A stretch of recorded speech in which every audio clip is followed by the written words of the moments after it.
een paar slippers, sandaaltjes. Ja, het is ook een spul dat nog krijgt van het... en nog een... Vergeet het balkje niet, hè? Dat is ook belangrijk. Ja, en nog een balken hout inderdaad, want wanneer jou toch leer ik even het straal beginnen om te zien wat er nou uit. Ja, ik was vanmorgen even met iemand mee en toen was het natuurlijk net te laat, want er waren mooie manden en er was eigenlijk, ja, van die IKEA laadjes, die waren toen nog droog. Ik denk, nou, ik ga toch nog even in de nazorg even kijken. De vrouw wou niet mee, want ja, open jiepje, veel te koud, zegt ze. Ga maar kijken als er nog wat speelgoedbeestjes, want die lagen er ook, die liggen verderop geloof ik. Voor de kleinkinders zijn. Ik zei, nou, is goed joh, dus dan maak ik even een nazorgritje. Zo noem ik dat dan maar. Ja, een ritje, want je zit in de auto. Normaal is dat verbieden om je maar de auto te komen. Nee, we mogen wel op strand in de wintermaanden. Alleen even tussen paal 8 en 18. In de kerstvakantie even niet. Maar daarbuiten wel. Maar ja, in dit geval dat kunnen we dat niet laten natuurlijk. Nee, Een beetje, ja, vooruit. Dat moet maar een keer kunnen dan. Ja. En wat vind je nou, als je nou al die troep, wat vind je daar dan van? Ja, dat vroeg ik me ook af. Dat moeten we morgen, overmorgen, gaan we ruimen hè, met z'n allen.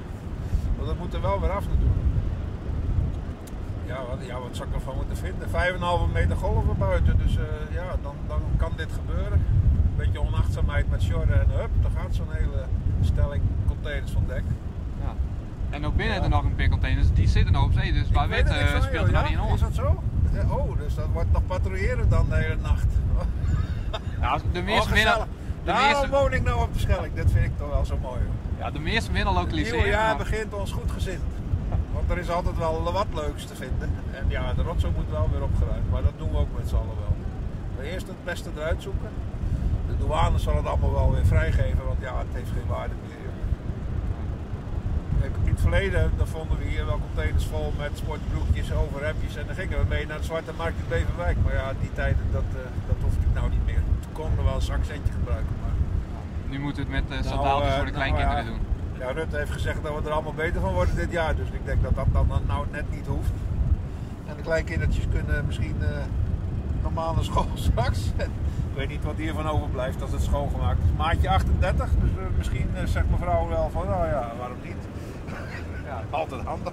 Ja, maar vregen of er iets in is hier dan. Ja. Nou, meneer, 2 volle zakken, wat heeft u allemaal gevonden? Nou, vooral heel veel slippers. Ik kan het even laten zien. Kijk, allemaal dit soort slippertjes. En hopelijk de maten bij elkaar passen.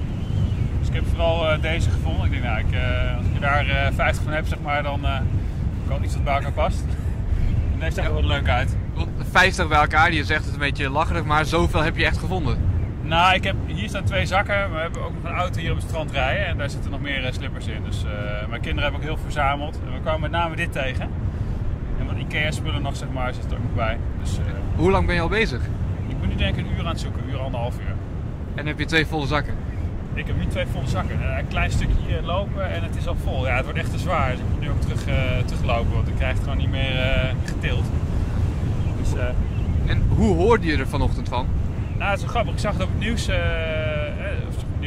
op mijn telefoon zag ik van er is wat aangespoeld. En vervolgens wilde het brood halen bij een bakkertje ergens in Liesevhoorn. En er stond een bordje van, we zijn nu aan het jutten, we zijn even weg. En we dachten, ja, geen brood. Dus vervolgens zijn we direct naar Oost-Drenthe gereden. Het strand op en daar is eigenlijk een container liggen. En we hoorden dat er heel veel aangespoeld was. Dus wij gelijk naar huis, met kinderen ontbeten.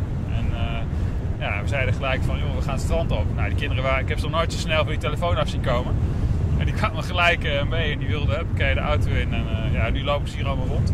Ja. Dus, maar als je dan eens om je heen kijkt en achter je kijkt, al die troep die er ligt, wat vind je daarvan? Nou, ik vind het echt ongelooflijk, want het is nu jutten en je haalt het mooie spullen eruit. Maar als ik zie wat er allemaal ligt aan plastic en troep. En heb ik wat te doen met de mensen hier die gewoon straks alles moeten opruimen. Ik vind het enorm, ja, het is niet anders het gebeurt. Hè. Ik begrijp dat er containers zijn die van een schip afgevallen zijn.